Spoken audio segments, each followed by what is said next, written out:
je me présente, Sébastien Ioannidis McCall. Je suis conseiller en compétitivité des entreprises et des secteurs au Centre du commerce international.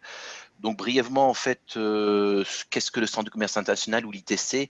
On est une agence conjointe des Nations Unies et de l'Organisation mondiale du commerce et on aide, notre mission, c'est d'aider les petites et moyennes entreprises dans les pays en développement et les pays les moins avancés à s'internationaliser. Donc, on travaille au niveau de décideurs politiques où on les assiste à faire évoluer leurs lois par rapport, leur législation par rapport à un contexte international de globalisation de façon générale. On assiste les institutions, chambres de commerce, institutions d'appui au commerce, etc., même universités, à, euh, à être en fait des outils et être le tissu de support pour les entreprises au final qu'on va assister. Et donc, on assiste également les entreprises, que ce soit directement ou indirectement au travers de ses partenaires, à être plus compétitives et à s'internationaliser. Voilà pour la petite Oui. introduction. Je pense qu'on Mhm. peut passer à la vidéo. Oui, tout à fait. Mais écoutez, je vais lancer la vidéo pour que vous ayez une vision d'ensemble. Elle fait à peu près 3 minutes, donc ça vous donnera une idée très complète de ce que c'est. Le Centre de commerce international permet aux populations d'améliorer leurs conditions de vie grâce au commerce. Le CCI est l'agence conjointe des Nations Unies et de l'Organisation mondiale du commerce qui donne aux petites et moyennes entreprises, les PME, un accès unique aux marchés internationaux. Prendre part au commerce mondial aide les pays en développement à passer de l'économie de subsistance à des activités plus productives. Lorsque les PME, qui créent la plupart des emplois dans le monde, se lancent sur le marché mondial, elles améliorent leur productivité, ce qui bénéficie à toutes les couches de la population et entraîne un développement économique plus inclusif. Le problème est qu'il n'est pas toujours facile pour les PME des pays en développement de pénétrer les marchés étrangers. C'est là que le CCI intervient. Les outils en ligne que nous mettons gratuitement à la disposition des PME les aident à comprendre les exigences du marché et à trouver de nouveaux clients. Nous aidons les gouvernements à élaborer des stratégies d'exportation qui leur permettent de diversifier leur économie, de produire davantage de biens et de services à valeur ajoutée et de créer des emplois. Nous aidons les pays en développement à comprendre les règles de l'OMC, y compris l'accord de facilitation des échanges, en leur expliquant comment notifier, comment ratifier et comment mettre en œuvre l'accord. L'objectif est de rendre les échanges plus rapides et moins chers, surtout pour les PME. Nous formons les institutions dédiées au commerce et à l'investissement à aider davantage leurs clients, les PME, à accéder aux marchés étrangers et à investir. Ces institutions, en sensibilisant les gouvernements aux préoccupations des PME, permettent aux responsables politiques de mieux comprendre les besoins du secteur privé.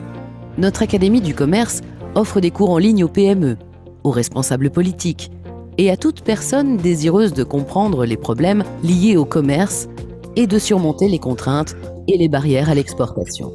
Les PME qui sont prêtes à tirer parti des chaînes de valeur internationales se donnent les meilleures chances de succès. Le CCI travaille avec les PME pour les aider à devenir plus compétitives, en améliorant leur chaîne d'approvisionnement, la qualité de leurs produits et leurs techniques de marketing. Nous les aidons aussi à faire connaître leurs produits auprès de nouveaux consommateurs. Les économies émergentes prenant une part croissante dans le marché mondial, le CCI travaille avec les gouvernements et le secteur privé pour qu'ils tirent le meilleur parti du développement régional et pour promouvoir le commerce et l'investissement sud-sud. Le rôle croissant des femmes et des jeunes entrepreneurs dans la vie économique contribue à élever le niveau d'éducation et de santé de la société et assurer à tous un avenir meilleur. Le CCI les aide à se lancer sur les marchés étrangers. Le commerce peut aussi inciter à protéger la biodiversité et à préserver les traditions. Résolument tourné vers l'avenir, le CCI se concentre maintenant sur le programme 2030 pour un développement durable, afin d'éradiquer la pauvreté, de protéger l'environnement et de donner sa chance au plus grand nombre, afin de créer un commerce pour le bien de tous.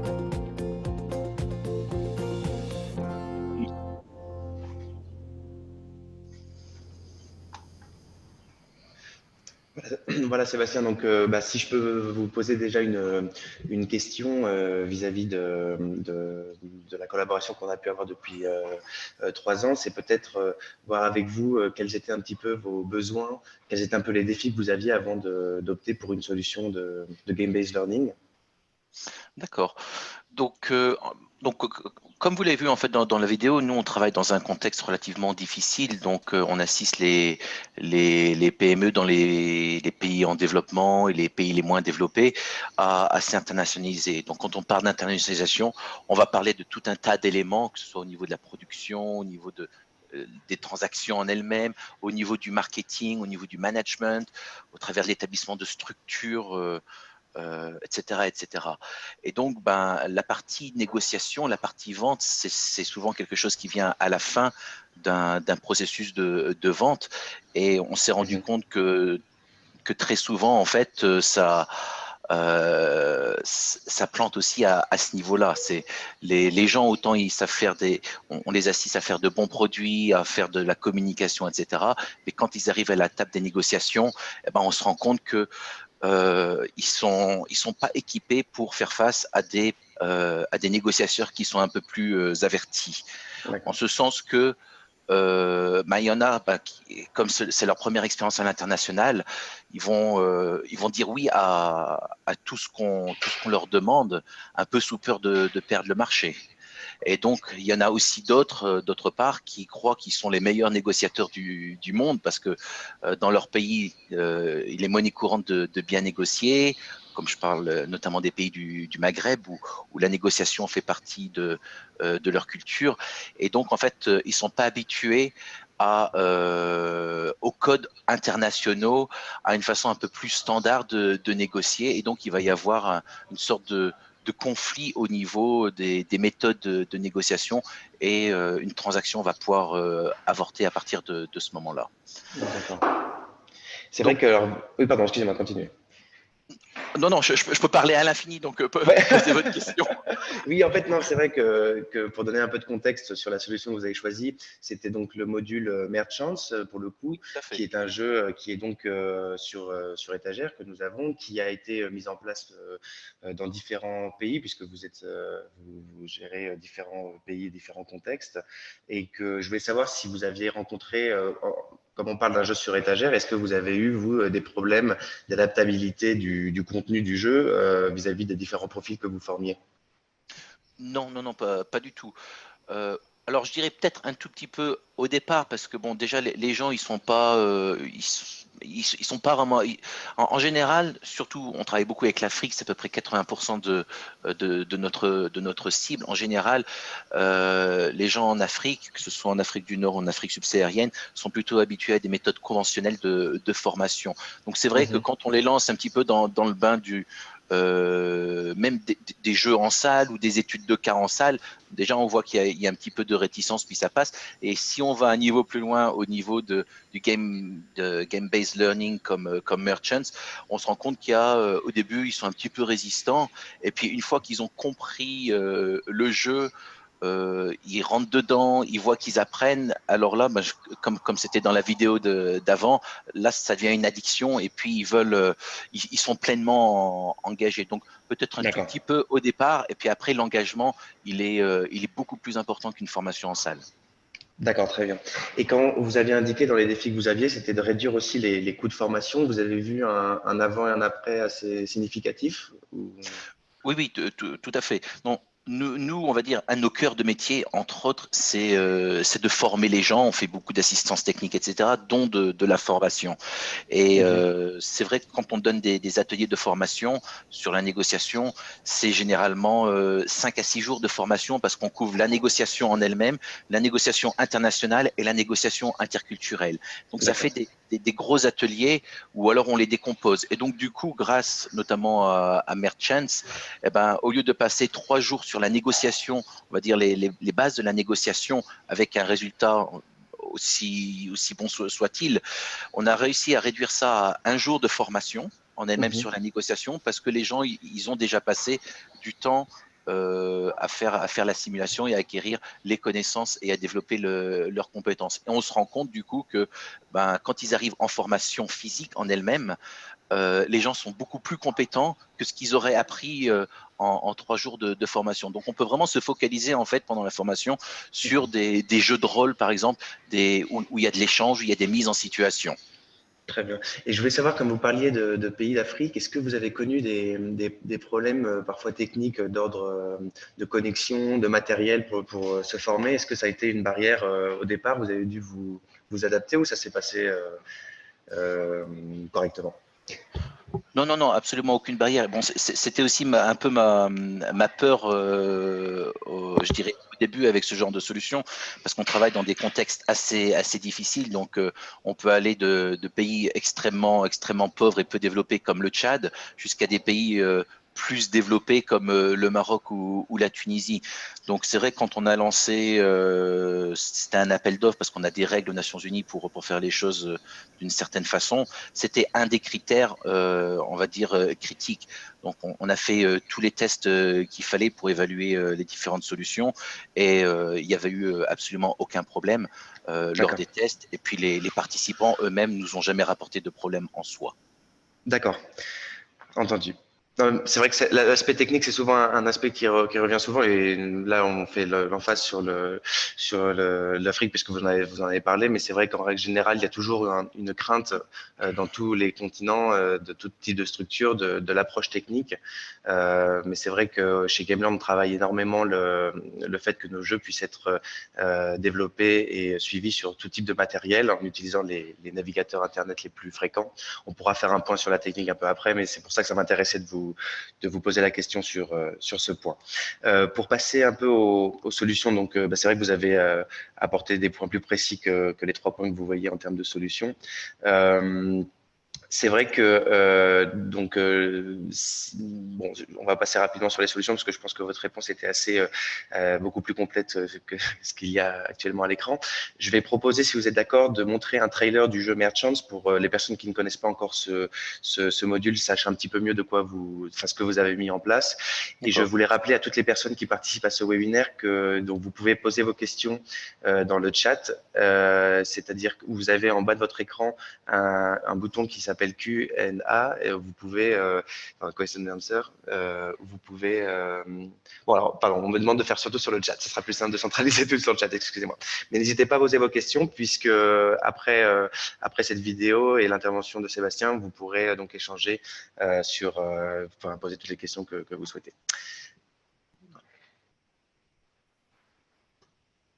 Donc je mets la vidéo du trailer de Merchants pour vous donner un peu plus de contexte sur la formation en question.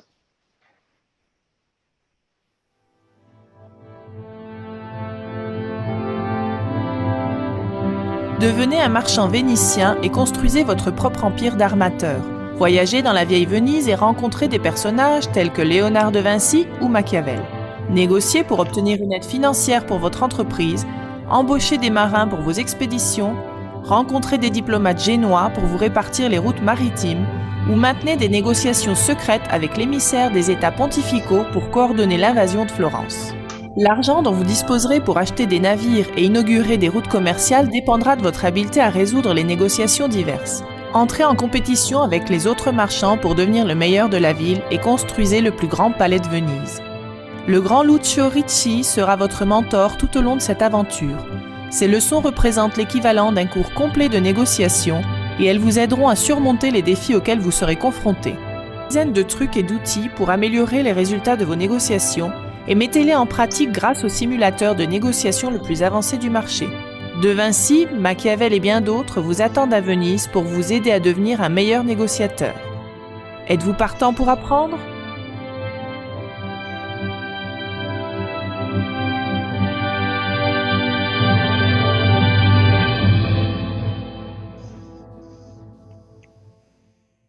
Voilà, donc grâce à ça, vous avez pu voir plus en détail en quoi consistait ce module. De toute façon, pour les personnes qui voulaient en savoir plus, ce webinaire est fait aussi pour que vous puissiez nous recontacter par la suite et qu'on vous présente plus en détail l'ensemble de nos modules. Sébastien, si vous êtes d'accord, là, je montrais une slide qui montre des retours de vos apprenants sur les différents groupes qu'on a développés depuis 3 ans. Donc, on en a voilà, plusieurs dizaines, mais là, j'en ai mis 3 pour vous donner un exemple. Donc, pendant que vous les lisez, quels ont été, Sébastien, vous, les retours en général, bons comme mauvais, hein, tout ce que vous avez eu comme retour vis-à-vis de cette approche de formation et de la mise en place? Alors, très sincèrement, j'ai jamais eu de retour mauvais et tous les retours étaient vraiment, vraiment excellents. Donc, j'ai franchement rien à dire sur ce plan-là. Les gens sont absolument satisfaits par, bon, c'était Merchant en l'occurrence, par le jeu Merchant. Donc, vraiment excellent feedback. D'accord. Et est-ce que, en termes de, est-ce que vous avez pu mesurer un petit peu l'efficacité, parce que c'est vrai que on passera au résultat un petit peu tout à l'heure, mais d'ores et déjà, est-ce que vous avez vu d'une manière concrète la progression des personnes que vous avez formées sur ces modules, sur ces thématiques, pardon. Ouais. Alors, on fait des évaluations d'ateliers à chaque fois et de tous les modules de formation que l'on donne. Donc, c'est vrai que c'est un module de façon générale qui atteint, on va dire, je dirais peut-être entre 85 et 95% de satisfaction. En plus de ça, on a des formulaires d'évaluation qui sont relativement complets avec une trentaine ou une quarantaine de questions pour chaque module. Donc, au total, oui, on arrive à entre 85 et 95% de satisfaction, avec en plus pas mal de gens qui nous disent qu'ils ont pu mettre en œuvre justement les apprentissages dans des situations réelles et que ça les a en fait énormément aidés. Je dirais surtout des personnes qui ne sont pas aguerries, je dirais, au commerce international et qui se trouvent en face d'un négociateur un peu plus aguerri. Ils nous disaient que dans ce cas-là, ils arrivaient à mieux se défendre et à mieux négocier. D'accord. Et c'est vrai qu'il y a un point intéressant sur ces modules-là, puisqu'on est quand même sur des modules assez complets. Quand on voit les taux de finalisation et les différents taux que vous avez devant vous, on est sur des jeux qui ne sont pas forcément des micro-formats, loin de là. On est sur plusieurs heures de jeu. Donc c'est vrai que vos apprenants ont dû suivre un parcours donc de Merchants qui en moyenne dure 8 heures, mais qui peut durer plus en fonction du temps passé et du temps que souhaite passer l'apprenant sur sa formation. Est-ce que là-dessus, vous aviez eu une barrière aussi sur la participation, où les gens ont eu des retours positifs comme négatifs sur la durée des jeux? Non, pas du tout, parce que dans tous les cas, en fait, ce qui est bien avec ça, puis nous, on a besoin un peu de flexibilité aussi quand on met en place des formations, c'est qu'on leur donnait, bon, ça dépend des situations, on leur donnait environ entre 2 et 4 semaines en fonction des pays et des formations que l'on donne, pour qu'ils puissent faire le jeu. Donc, il y en a qui peuvent passer 30 minutes par jour, où ils le font tout d'un coup au bout des 3-4 semaines, où ils le font en 3 ou 4 fois 2 ou 3 heures. Donc, ils ont vraiment la flexibilité, en plus de leurs activités qu'ils ont, pour pouvoir faire le jeu. Au contraire que d'être bloqué dans une salle et je disais au contraire d'être bloqué dans une salle et de devoir être bloqué pendant 2 ou 3 jours à suivre un module de formation sur la négociation. Donc, c'est plus flexible. D'accord. Et je voulais savoir, parce que c'est vrai que vous avez choisi un de nos modules en particulier. Et c'est vrai que vous, là, pour l'instant, donc vous avez choisi donc que la négociation. Est-ce que vous pensez utiliser d'autres thématiques à l'avenir, ou est-ce que vous êtes plutôt, vous allez rester centré sur ce module uniquement? Alors, oui, on va justement acquérir d'autres licences sur la négociation, parce que c'est un thème qui est très important, puis on continue toujours là-dessus, il y a toujours un besoin. Et en même temps, sur d'autres solutions comme Pacific pour le leadership et 2100 pour le customer service. Et donc, en fait, on compte acquérir plus de 1000 licences pour ces 3 jeux-là, parce qu'on a des programmes au Rwanda, sur le e-commerce, donc on a besoin du module sur le customer service. On a des programmes en Tunisie sur la négociation et sur le customer service et le leadership également. On met en place notamment un master en commerce international et en marketing avec l'université, et on forme également des entreprises dans l'industrie du textile. Et j'ai un 3e pays, la Turquie, où on va former en fait des réfugiés syriens avec des entrepreneurs turcs sur tout ce qui est customer service, négociation, leadership. D'accord.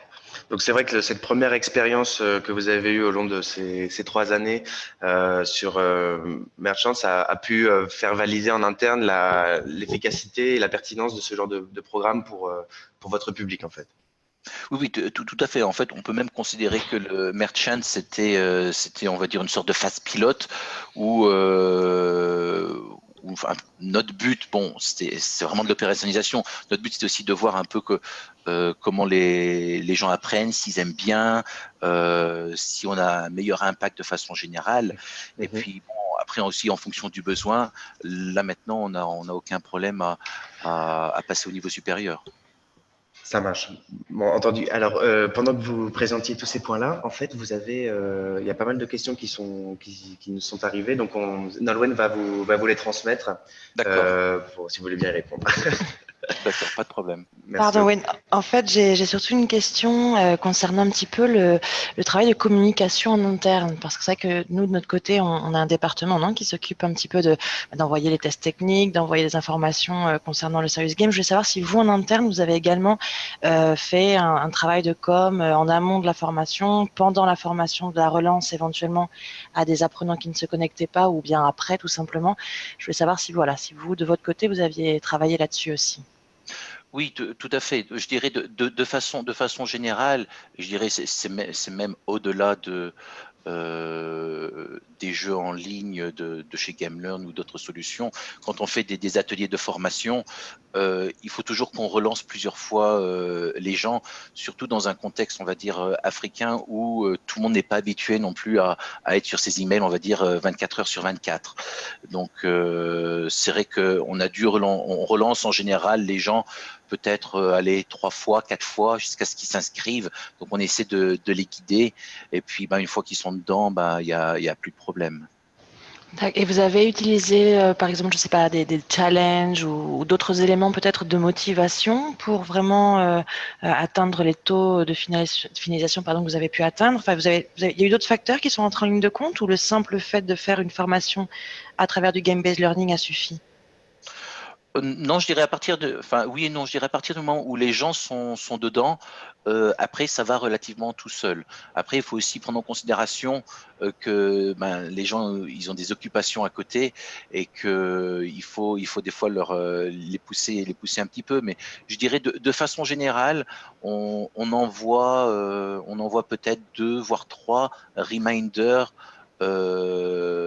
aux gens, on va dire peut-être 2 semaines avant la fin, ça dépend de la durée pour laquelle on l'ouvre, mais peut-être 2 semaines avant la fin du jeu, et ensuite 1 semaine, et ensuite peut-être 2 ou 3 jours à la fin. Donc on envoie ça de façon relativement régulière et systématique aux gens, parce qu'on connaît un peu le contexte africain. D'accord. Et en termes parce que c'est vrai que souvent, je suis confrontée à des commentaires de gens qui me disent oui, mais ça c'est très bien pour les millénials, pour les gens, disons un peu plus jeunes, non? Je voulais savoir un petit peu. C'est vrai que nous en interne chez GameLearn, on a constaté que la moyenne d'âge de nos apprenants oscille entre 40 et 45 ans, donc on n'est pas sur du millénial. Je voulais savoir si ces chiffres s'étaient reflétés également sur vos cibles, votre public. Ah, moi j'ai absolument de tout. J'ai des gens qui vont bon, là, comme on met en place un master, donc un master en Tunisie, on va avoir des gens qui vont avoir à peu près 20 ans, et on arrive jusqu'à des gens qui ont 60 ans. Après, c'est vrai que notre cœur, notre cible en général, ça va être plutôt entre du 30 et du 50 ans. Ça, c'est à peu près notre cible. Mais on a vraiment un public de tout âge. D'accord. D'accord. Je crois qu'Alexandre avait une autre question. Merci. Oui, en fait, il y a d'autres questions qui arrivent dans le chat, donc je vais vous les partager. Alors, il y avait une question sur la connexion sur la LMS. Donc, moi, si je me trompe pas avec vous, on n'a pas fait d'intégration. Vous prenez directement vous passez directement par notre plateforme. Alors, c'est vrai que je vais répondre très succinctement parce que ça concerne pas vraiment votre contexte, Sébastien, mais au moins pour répondre à la question.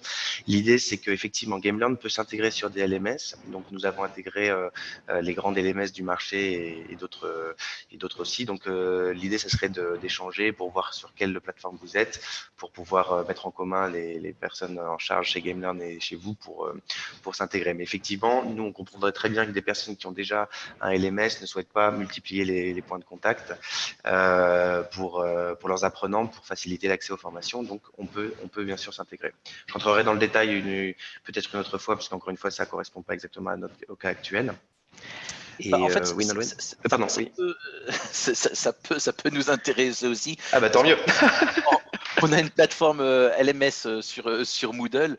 Bon, on a plus de 50 ou 60 formations et c'est vrai que ça nous intéresserait bien maintenant. Ah bah génial, bah voyez, en direct, donc on en parle. Bah, c'est vrai que je ne savais pas si vous l'aviez fait parce que vous préfériez passer directement. On l'a pas fait avant, mais là, comme on va acquérir plus de 1000 licences, effectivement. Il faut qu'on trouve une solution plus adaptée. Exactement. Donc juste pour préciser un peu les intégrations à ce moment-là, nous avons donc un système de single sign-on, donc qui permet aux apprenants de cliquer depuis un lien sur votre plateforme qui l'amènera directement sur nos modules, sans qu'il ait à entrer à nouveau un mot de passe et un nom d'utilisateur. Et puis il y aura aussi tout le tracking, donc tous les résultats qu'il obtiendra sur nos jeux pourra être intégré au tracking général de l'apprenant sur la plateforme principale. Voilà. Donc ça, encore une fois, on aura l'occasion d'en reparler avec vous si vous le souhaitez, pour voir de quelle manière on le fait. Mais c'est quelque chose qu'on propose. Et Nolwenn, tu voulais ajouter quelque chose ? Oui, non, pardon, c'était juste la curiosité, mais je pense que ça peut intéresser aussi les gens qui participent. Vous parliez éventuellement d'acquérir des licences pour 2100 pour le jeu sur le service client. Alors pour ceux qui ne le savent pas, c'est un jeu qui offre 27 situations problématiques clients. Vous avez la possibilité de customiser ce jeu. Je voulais savoir si vous aviez justement l'intention de faire un travail pédagogique derrière et de le customiser ou de le faire tel quel. Non, en fait, nous, de façon générale, bon, soit par exemple pour Merchants, on a adapté aussi nos formations par rapport aux acquis, aux enseignements de la formation. Dans le cas de 2100, on compte notamment customiser la solution en fonction justement des besoins que l'on a au Rwanda par rapport au e-commerce. Donc oui. Voilà, bah écoutez, il y a d'autres questions qui ont été posées qui recoupent certains points que nous avions abordés. Donc, je pense qu'on a répondu dans les grandes lignes aux doutes des participants. Sébastien, je ne sais pas si il y avait quelque chose qui n'a pas été abordé, qui vous paraissait intéressant de partager ou... Non, je pense que de façon générale, on a tout abordé. Non, j'ai pas grand-chose d'autre à rajouter. Très bien. Bah écoutez, content. Écoutez, merci en tout cas pour votre témoignage. Donc, de toute façon, la conversation ne s'arrête pas là, c'est-à-dire que à tous les participants qui auraient des questions par la suite ou qui souhaitent nous contacter, donc n'hésitez pas. Nous vous enverrons un email après ce webinaire pour que vous ayez notre contact. Et puis, s'il y avait des questions directes pour Sébastien, on pourra essayer de lui faire passer par email. Voilà. Ah, excuse-moi, il y a une question qui vient d'arriver. Comment vous gérez le travail en groupe? Alors, je vais répondre rapidement sur ce point, mais Sébastien, si c'est pas exactement comme je le présente, n'hésitez pas. L'idée, c'est que GameLearn, les formations GameLearn sont individuelles, c'est-à-dire que chacun des apprenants est seul face à son parcours. En revanche, ce que nous recommandons chez GameLearn, c'est que des gens d'une même structure fassent la formation ensemble, puisqu'il y aura un effet de groupe qui va se créer. Donc, la possibilité de faire un classement où les personnes peuvent se situer vis-à-vis de leurs collègues, ce qui peut faciliter et favoriser la participation et la motivation. En revanche, ça peut être fait aussi de façon individuelle et indépendante, sans avoir ce classement-là. Mais c'est vrai qu'il n'y a pas d'interaction de différents personnes de la même entreprise au sein d'une même formation. Chacun a son parcours du début à la fin. Le pourquoi, c'est que nous nous engageons vis-à-vis de nos clients que un apprenant qui commence une formation GameLearn valide par lui-même et lui seul l'ensemble des simulations qu'on lui offre et l'apprentissage.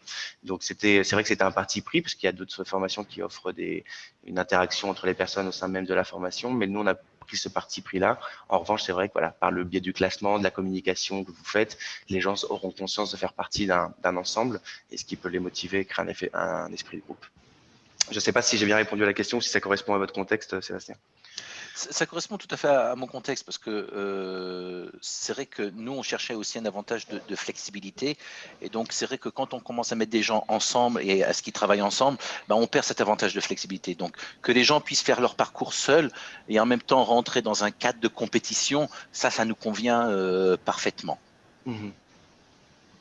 Bon, mais c'est vrai, en plus on s'est rendu compte, bon, ça s'était expliqué un peu dans la vidéo de présentation, mais des apprenants ne vont pas toujours trouver les mêmes, comment dire, les mêmes motifs de motivation. Enfin, les mêmes raisons d'être motivés. Il y en a certains, ça sera le classement, sont des gens, surtout si on parle de merchants, qui parle de négociation.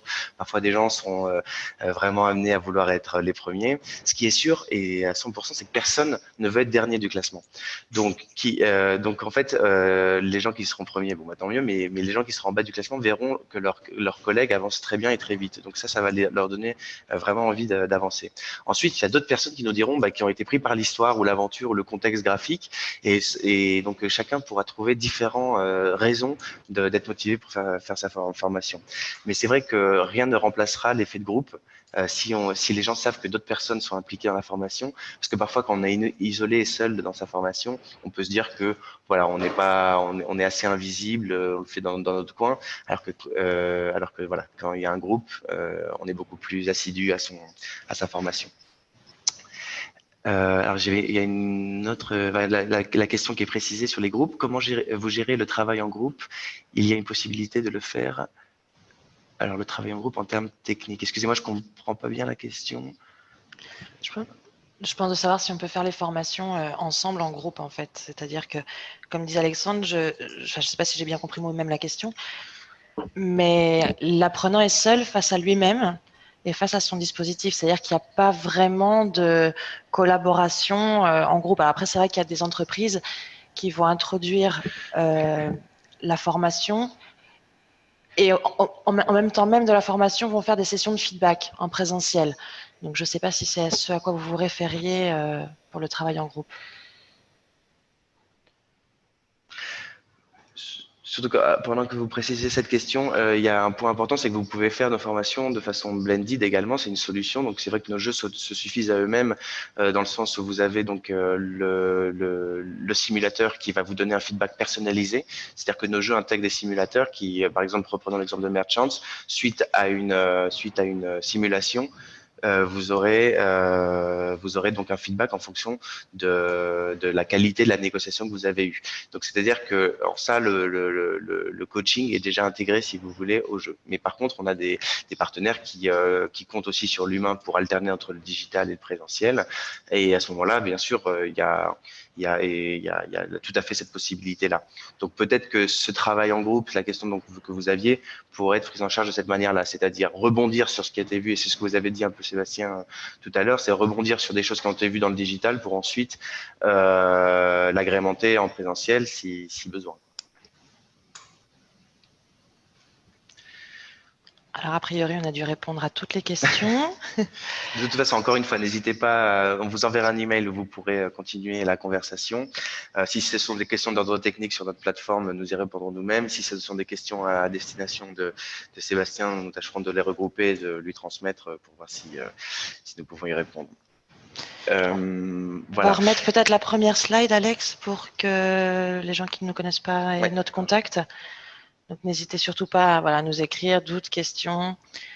Si vous souhaitez en savoir davantage, on se fera un plaisir de vous recontacter. Écoutez, merci beaucoup d'abord à vous Sébastien pour votre temps et votre témoignage. C'est un plaisir. Voilà, et puis merci à tous les participants pour votre intérêt et votre envie d'en connaître davantage. Voilà, écoutez, j'espère qu'on aura l'occasion d'échanger très bientôt et nous vous souhaitons une excellente journée. Bonne journée, au revoir, merci. Bonne journée, merci. Merci beaucoup. Merci, au revoir. Au revoir.